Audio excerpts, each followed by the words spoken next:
ಸರ್ಕಾರ ಅವರ ಒಂದು ಪಂಚ ಗ್ಯಾರಂಟಿ ವಿಚಾರಗಳಲ್ಲಿ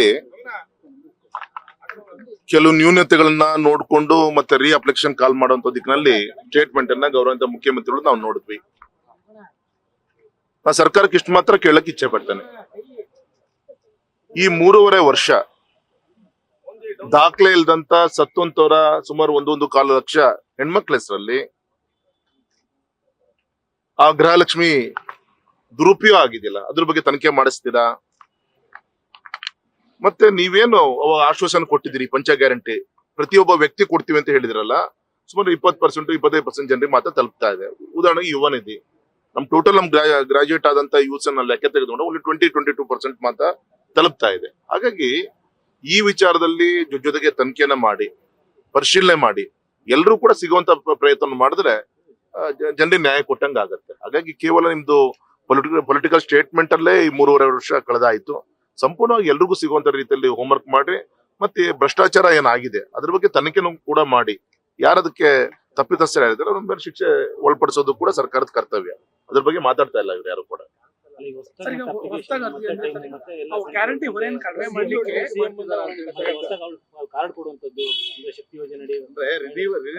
ಸರಿಯಪ್ಪ, ರಿನ್ಯೂವಲ್ ಮಾಡ್ಲಿ, ಅವತ್ತೇ ಚರ್ಚೆ ಆಯ್ತು.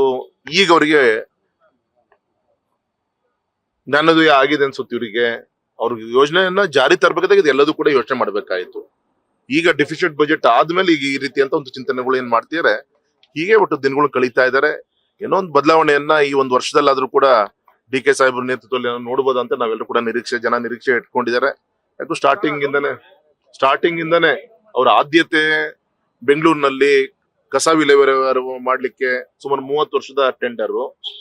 ಅವ್ರ ಆದ್ಯತೆ ಬಡವರಿಗೆ ಸೈಟ್ ಕೊಡ್ತೀನಿ ಅಂತ ಹೇಳಿ ಈಗೇನು ಟೌನ್ಶಿಪ್ ಬಿಡದಿ ಟೌನ್ಶಿಪ್ ಬಗ್ಗೆ ಚರ್ಚೆ ಆಗ್ತಾ ಇದೆ. ಇದಾಗ್ತಿದೆ ಹೊರತು ಎಲ್ಲ ಒಂದ್ ಕಡೆಗೆ ಬಡವರಿಗೆ ರೈತರಿಗೆ ಇವತ್ತು ಮಳೆ ಕಮ್ಮಿ ಅಂತ ಹೇಳಿ ಚರ್ಚೆ ಆಗ್ತಾ ಇದೆ. ಈಗೆಲ್ಲ ರೈತರು ಭೂಮಿ ರೆಡಿ ಮಾಡ್ಕೊಂಡಿದ್ದಾರೆ, ಬಿತ್ತನೆ ಮಾಡ್ಲಿಕ್ಕೆ ಆಗ್ತಾ ಇಲ್ಲ, ಬಿತ್ತನೆ ಮಾಡೋದಕ್ಕೆ ಇನ್ನು ಮಳೆ ಬಂದಿಲ್ಲ.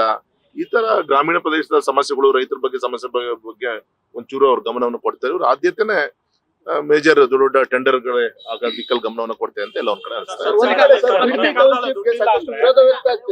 ಮತ್ತೆ ಪ್ರಧಾನಿಗಳ ಇದನ್ನ ಒಪ್ಕೊಂಡಿದ್ದಾರೆ ಅಂತ ಹೇಳಿ ಡಿ ಕೆ ಶಿವಕುಮಾರ್ ತರೋ ಮೂಲಕ ರೈತರನ್ನ ದಾರಿ ಕೆಲಸ ಮಾಡ್ತಿದಾರ ಅಂತ ಹೇಳಿ ಪ್ರಧಾನಮಂತ್ರಿಗಳ ಮಧ್ಯೆ ಸಿಎಂ ಮಧ್ಯೆ ಏನ್ ಚರ್ಚೆ ಆಗಿದೆ ಅಂತ ಹೇಳಿ ನಮ್ಗೆ ಯಾರಿಗೂ ಏನ್ ಗೊತ್ತಿಲ್ಲ. ಆದ್ರೆ ಒಳ್ಳೆ ಕೆಲಸಕ್ಕೆ ಅಪ್ರಿಶಿಯೇಟ್ ಮಾಡಿರ್ತಾರೆ. ಟೌನ್ಶಿಪ್ ಗೆ ಅಪ್ರಿಶಿಯೇಟ್ ಮಾಡಿದ್ರು, ಓವರಲ್ ಆಗಿ ಅಪ್ರಿಶಿಯೇಟ್ ಮಾಡಿದಾರೋ ಅದು ನಮ್ಗೆ ಯಾರಿಗೂ ಕೂಡ ಗೊತ್ತಿಲ್ಲ. ಅವ್ರು ಆ ರೀತಿ ಹೇಳ್ಕೊಂಡಿದ್ದಾರೆ.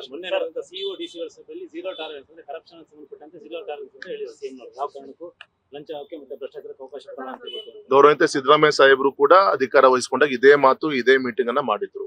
ಅದಾಗಿ ತಿಂಗಳಲ್ಲೇ ಒಬ್ಬ ನಮ್ಮ SD ಅಧಿಕಾರಿ ಇದೇ ನಮ್ಮ ಶಿವಮೊಗ್ಗದ ನೇಣು ಹಾಕೊಂಡು ತೀರ್ಕೊಂಡಿದ್ದು ನಿಮ್ಗೆ ಗೊತ್ತಂತ ವಿಚಾರ. ಮಂತ್ರಿಗಳು ಒಳಗಡೆ ಹೋಗಿ ಬಂದಿದ್ದು ಗೊತ್ತಂತ ವಿಚಾರ. ರಾಜೀನಾಮೆ ಕೊಟ್ಟಿದ್ದು ಎಲ್ರು ಕೂಡ ಗೊತ್ತಂತ ವಿಚಾರ. ಹಾಗಾಗಿ ಇದೇನು ಕೇಳ್ಲಿಕ್ಕೆ ಚೆನ್ನಾಗಿದೆ, ಪೇಪರ್ ಹೆಡ್ಲೈನ್ ಓದ್ಲಿಕ್ಕೆ ಚೆನ್ನಾಗಿರುತ್ತೆ. ಇದು ಕಾರ್ಯರೂಪಕ್ಕೆ ಬರುತ್ತೆ ಅಂತ ನನಗೇನು ಅನ್ಸಲ್ಲ ಸರ್. ದುಡ್ಡಿಲ್ಲ ಅಂದ್ರೆ ಗ್ಯಾರಂಟಿಗಳು ಮಾಡ್ಬಿಡಿ ಅಂತ ಹೇಳಿ ಅದನ್ನ ಕೇಂದ್ರ ಸರ್ಕಾರಕ್ಕೆ ದೂಷಣೆ ಮಾಡ್ಬಿಡಿ ಅಂತ ಹೇಳಿ ನಿರ್ಮಲಾ ಸೀತಾರಾಮನ್ ಸರಿ ಇದೆ. ಮತ್ತೆ ಮಾತಿತ್ತಿರೆ ನಮ್ಮ ಸೆಂಟ್ರಲ್ ಇಂದ ಎಷ್ಟು ದುಡ್ಡು ಬರಬೇಕು, ಮಾತಿತ್ತಿರೆ ನಮ್ಮ ಟ್ಯಾಕ್ಸ್ ದುಡ್ಡು ಬಂದಿಲ್ಲ, ಈ ರೀತಿ ಅಂತ ಆರೋಪಗಳನ್ನೇನು ಮಾಡ್ತಾ ಇದ್ದಾರೆ.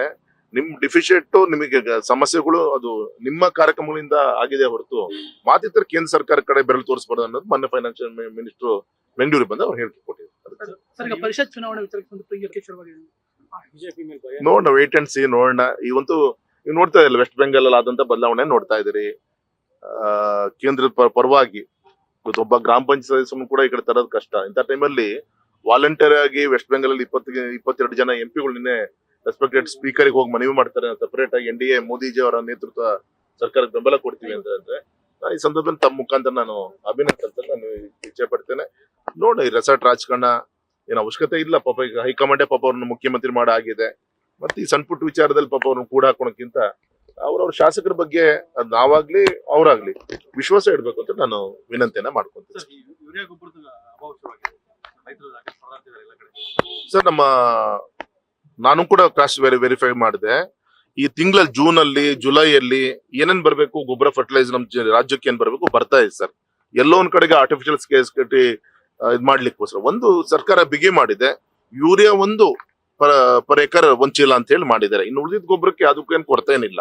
ಅದು ಯೂರಿಯಾದ ಬಗ್ಗೆ ಕಾರಣ ಏನು, ಇವತ್ತು ಮೋದಿಜಿಯವರು ಪ್ರತಿ ವರ್ಷ 3 ಲಕ್ಷ ಕೋಟಿ ಸಬ್ಸಿಡಿಯನ್ನ ಕೊಡ್ತಾ ಇದ್ದಾರೆ.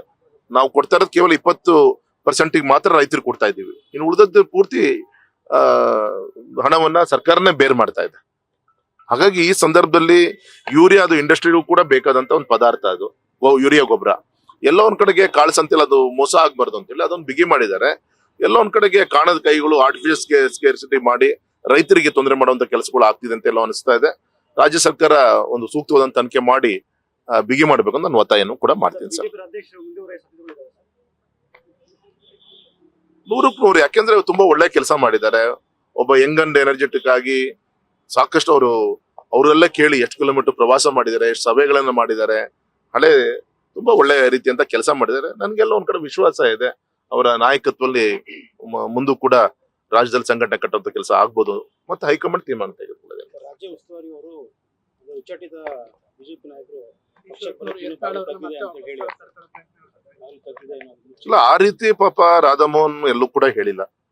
ಒಂದು ಉಚ್ಚಾಟನೆ ಮಾಡೋಂತ ಅನಿವಾರ್ಯತೆ ಯಾಕೆ ಬರುತ್ತೆ, ಮತ್ತೆ ಉಚ್ಚಾಟನೆ ಆದ್ಮೇಲೆ ಅವ್ರ ನಡವಳಿಕೆಗಳನ್ನ ಸರಿ ಇದ್ರೆ ಅವ್ರ ಸಂಘಟನೆ ಅದನ್ನು ಕೂಡ ಗಮನಿಸುತ್ತೆ ಅಂತ ಹೇಳಿ ಓರಲ್ ಆಗಿ ಅವ್ರು ಉತ್ತರ ಕೊಟ್ಟಿದ್ರೆ ಹೊರತು ಪರ್ಟಿಕ್ಯುಲರ್ ಆಗಿ ಯಾರ್ದು ಹೆಸರನ್ನ ಡೋರ್ ಯಾವಾಗ್ಲೂ ಇವತ್ತು ನಮ್ಮ ರಾಷ್ಟ್ರೀಯ ಸ್ವಯಂ ಸೇವಕ ಸಂಘದ ಸರ್ಸಂಘ ಚಾಲಕರು ಕೂಡ ಉತ್ತರ ಕೊಟ್ಟಿದ್ದಾರೆ. ಪಾಕಿಸ್ತಾನ ಜೊತೆಗೂ ಕೂಡ ಮಾತುಕತೆಗೆ ಇಟ್ಕೊಂಡಿರ್ಬೇಕು ಅನ್ನೋ ರೀತಿಯಂತ ಒಂದು ಅಂದ್ರೆ ನಾವು ಯಾರನ್ನು ಕೂಡ ನಮ್ಮ ಸಂಘಟನೆ ಆಗ್ಲಿ ನಮ್ಮ ಪರಿವಾರ ಆಗ್ಲಿ ದ್ವೇಷವನ್ನ ಮಾಡ್ಲಿ, ಅವ್ರು ಕೂಡ ಡೋರ್ ಓಪನ್ ಇರುತ್ತೆ. ಅದು ಯಾವ ರೀತಿ ಯಾರು ಉಪಯೋಗಿಸ್ಕೊಳ್ಬೇಕು ಅನ್ನೋದ್ ಮೇಲೆ ಗೊತ್ತಾಗತ್ತೆ.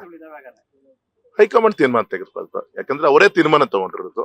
ನಾನೊಬ್ಬ ಸಂಸತ್ ಸದಸ್ಯ ಹೊರತು ಸಂಘಟನೆ ಜವಾಬ್ದಾರಿ ಅದು ನಾನು ಉತ್ತರ ಕೊಡ್ಲಿಕ್ಕೆ ನನ್ನ ಇದಕ್ ಬರಲ್ಲ ಸರ್.